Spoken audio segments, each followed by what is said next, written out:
महत्त्वाची बातमी आहे राज्यातील हवामानासंदर्भातली। समुद्रातील कमी दाब क्षेत्रांचा प्रभाव कमी झाल्यामुळे राज्यातील पावसाचा जोर आता ओसरत चाललेला आहे। आज 2 नोव्हेंबर दक्षिण कोकण, मध्य महाराष्ट्र आणि मराठवाडा या भागांमध्ये तुरळक ठिकाणी विजांसह हलक्या पावसाची शक्यता हवामान खात्याने वर्तवली आहे। उर्वरित भागात ढगाळ आकाश राहील, तसंच कमाल आणि किमान तापमानात चढ उतार दिसून येतील। शनिवारी 1 नोव्हेंबर रोजी सकाळपर्यंतच्या 24 तासात राज्याच्या विविध भागांमध्ये मध्यम ते जोरदार पाऊस झाला। कोकण, मध्य महाराष्ट्र आणि विदर्भातील काही ठिकाणी मुसळधार सरी कोसळल्या। सिंधुदुर्ग जिल्ह्यातील रामेश्वर आणि रत्नागिरी जिल्ह्यातील लांजा इथं प्रत्येकी 120 मिलीमीटर पावसाची नोंद झाली आहे। सिंधुदुर्गमधील दोडामार्ग आणि सावंतवाडी इथं 80 मिलीमीटर पाऊस झालाय। राज्याच्या कमाल तापमानात घट दिसून येत असून तापमानाचा पारा काही भागात 30 अंशाच्या खाली गेलाय। अमरावतीत 33 अंश सेल्सिअस कमाल तापमान नोंदवलं गेलंय, तर धुळ्यातील किमान तापमान 14.7 अंश सेल्सिअस इतकं होतं। आता राज्यातील कोणकोणत्या भागात कोणता अलर्ट देण्यात आलाय ते देखील या व्हिडिओच्या माध्यमातून पाहूयात। पण त्याआधी तुम्ही जर HPN मराठी न्यूज चॅनल पहिल्यांदाच पाहत असाल आणि अजूनही चॅनलला सबस्क्राइब केलेलं नसेल तर नक्की सबस्क्राइब करा, जेणेकरून आमचे अपडेट्स लवकरात लवकर तुमच्यापर्यंत पोहोचतील।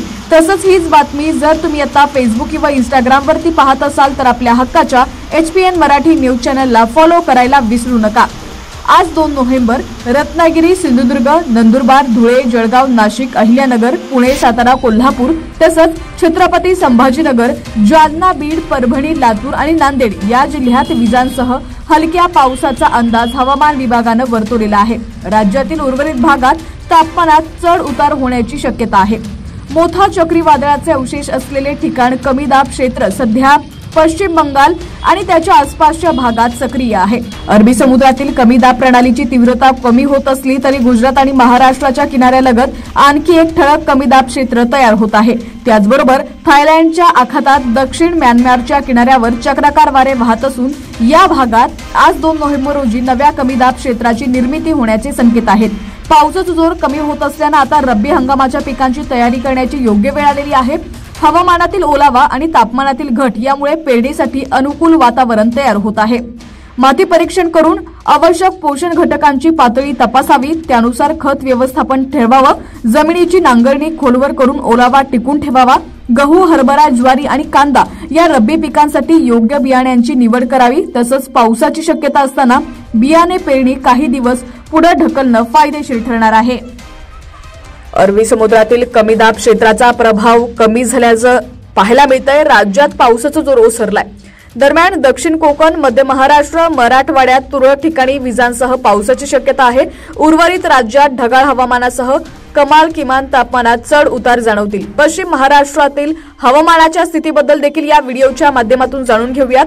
पुणे जिल्ह्यात शनिवारी 1.5 मिलीमीटर पावसाची नोंद झाली आहे, तर आज पुणे जिल्ह्यात विजांसह हलक्या पावसाची शक्यता हवामान विभागाकडून वर्तवण्यात आली आहे। तसंच आज कमाल तापमानाचा पारा 29 अंशावरती असेल। गेल्या 24 तासात सातारा जिल्ह्यात 25.6 अंश सेल्सिअस कमाल तापमान आणि 2 मिलीमीटर पावसाची नोंद झालेली आहे। आज संपूर्ण साताऱ्यासह घाट माथ्यावर मेघगर्जनेसह हलक्या पावसाची शक्यता भारतीय हवामान विभागाकडून वर्तवण्यात आली आहे। यावेळी कमाल तापमानाचा पारा 27 अंशावरती असेल। कोल्हापूर जिल्ह्यात शनिवारी 26.5 अंश सेल्सिअस तापमानाची आणि 2 मिलीमीटर पावसाची नोंद झाली आहे। पुढील 24 तासात कोल्हापूरसह घाट माथ्यावर विजांसह हलक्या पावसाची शक्यता आहे। यावेळी पारा 26 अंशावरती असेल। सोलापूर जिल्ह्यात शनिवारी तापमानाचा पारा 32 अंश सेल्सिअसवर राहिलाय, तर काही ठिकाणी तुरळक पावसानं हजेरी लावलेली आहे। आज ढगाळ आकाशासह हलक्या पावसाची शक्यता वर्तवण्यात आली आहे। यावेळी पारा 33 अंशावरती पोहोचण्याचा अंदाज आहे। सांगली जिल्ह्यात मागील 24 तासात 5 मिलीमीटर पावसाची नोंद झाली आहे, तसंच 25.9 अंश सेल्सिअस तापमान नोंदवलं गेलंय। तासगाव, कवठे महांकाळ परिसरात अवकाळी पावसानं काढण्यात आलेल्या शाळू व इतर कडधान्य पिकांचं नुकसान झालंय। आज जिल्ह्यात ढगाळ आकाशासह हलक्या पावसाची शक्यता हवामान विभागाकडून वर्तवण्यात आली आहे। पश्चिम महाराष्ट्रातील पुणे, सातारा आणि कोल्हापूर जिल्ह्यांमध्ये विजांसह पावसाची शक्यता आहे। सांगली, सोलापूरसह उर्वरित राज्यात ढगाळ हवामानासह कमाल किमान तापमानात चढ उतार जाणवतील। तसंच काही ठिकाणी अवकाळी पाऊस हजेरी लावण्याची शक्यता आहे, त्यामुळे शेतकऱ्यांना योग्य ती काळजी घ्यावी लागेल। महाराष्ट्रात नोव्हेंबर महिना सुरू झाला असला तरी अजूनही पावसानं विश्रांती घेतलेली नाहीये। ऑक्टोबर अखेरपासून सुरू झालेला पावसाळी वातावरण आज म्हणजेच 2 नोव्हेंबर 2025 रोजी सुद्धा कायम राहणार आहे। राज्यातील अनेक भागांमध्ये हलक्या ते मध्यम स्वरूपाचा पाऊस पडण्याची शक्यता हवामान विभागाने वर्तवली आहे। मुंबई शहरात आज दिवसभर हलक्या स्वरूपाचा रिमझिम पाऊस होण्याची शक्यता आहे।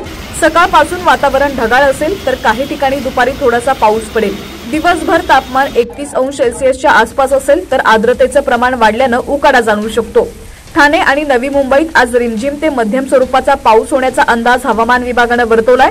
गेल्या काही दिवसांपासून अधूनमधून पाऊस होत असून आजही काही भागांमध्ये विजांचा कडकडाट पाहायला मिळेल। दुपारनंतर पावसाचा जोर किंचित वाढू शकतो। पालघर जिल्ह्यात आज हलक्या स्वरूपाचा पाऊस होण्याची शक्यता आहे। सकाळी वातावरण ढगाळ असेल तर दुपारनंतर काही भागांमध्ये थोडक्यात सरी पडू शकतात। ग्रामीण भागात काही ठिकाणी रस्त्यावर चिखल निर्माण होण्याची शक्यता हवामान विभागाने व्यक्त केली आहे। कोकण किनारपट्टीवरील रायगड, रत्नागिरी आणि सिंधुदुर्ग जिल्ह्यांमध्ये आज हलक्या ते मध्यम स्वरूपाचा पाऊस पडणार आहे। काही किनारी भागांमध्ये समुद्रावर वाऱ्याचा वेग वाढण्याची शक्यता असून मच्छीमारांनी समुद्रात न जाण्याचा सल्ला देण्यात आलेला आहे। राज्यभरात नोव्हेंबरच्या सुरुवातीला ढगाळ वातावरण कायम राहण्याची शक्यता हवामान विभागाने वर्तवली आहे। 2 नोव्हेंबर रोजी कोकण, मध्य महाराष्ट्र आणि मराठवाड्यातील अनेक भागात हलक्या ते मध्यम स्वरूपाच्या पावसाची शक्यता आहे। काही ठिकाणी विजांच्या कडकडाटासह हलक्या सरी कोसळण्याचा अंदाज आहे। पाहुयात राज्यातील इतर भागातील देखील काय परिस्थिती आहे। कोकण विभागातील मुंबई, पालघर, ठाणे, रायगड, रत्नागिरी आणि सिंधुदुर्ग जिल्ह्यात आकाश ढगाळ राहणार असून हलक्या ते मध्यम स्वरूपाच्या सरी पडण्याची शक्यता आहे। मुंबईत कमाल तापमान 33 अंश सेल्सिअस तर किमान तापमान 25 अंश सेल्सिअस इतकं राहू शकतं। पश्चिम महाराष्ट्रातील पुणे, कोल्हापूर, सातारा, सांगली, सोलापूर तसंच घाटमाथा परिसरातही हलक्या ते मध्यम स्वरूपाचा पाऊस होण्याचा अंदाज आहे। पुण्यात कमाल तापमान 30 अंश तर किमान तापमान 21 अंश सेल्सिअस नोंदवलं जाण्याची शक्यता आहे।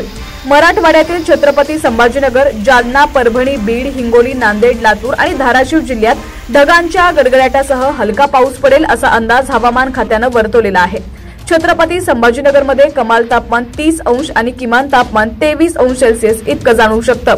उत्तर महाराष्ट्रातील धुळे, नंदुरबार, जळगाव, नाशिक घाटमाथा आणि अहिल्यानगर जिल्ह्यातही हलक्या ते मध्यम पावसाची शक्यता आहे। नाशिकमध्ये कमाल तापमान 28 अंश आणि किमान 21 अंश सेल्सिअस इतका राहण्याचा अंदाज आहे। विदर्भातील अकोला, अमरावती, बुलढाणा, भंडारा, चंद्रपूर, गडचिरोली, गोंदिया, नागपूर, वर्धा, वाशिम आणि यवतमाळ या जिल्ह्यात काही ठिकाणी ढगाळ वातावरण राहणार असल्याची माहिती हवामान विभागाने दिलेली आहे। या सर्व जिल्ह्यात कुठलीही पावसाची शक्यता नाहीये। नागपूरमध्ये कमाल तापमान 30 अंश आणि किमान तापमान 23 अंश सेल्सिअस असेल। राज्यात सध्या वातावरणात आर्द्रता वाढलेली आहे, त्यामुळे 2 नोव्हेंबर रोजी राज्याच्या बहुतांश भागात हलक्या ते मध्यम स्वरूपाचा पाऊस होण्याची शक्यता असून तापमानात थोडी घट होण्याची शक्यता आहे। वातावरणात झालेल्या बदलांमुळे नागरिकांनी आरोग्याची काळजी घेणं गरजेचं आहे। आता राज्यातील तुमचा जिल्हा कोणता आहे आणि तुमच्या जिल्ह्यातील हवामानाची काय स्थिती आहे ती देखील आम्हाला कमेंटच्या माध्यमातून नक्की कळवा। पाहत रहा HPN मराठी न्यूज।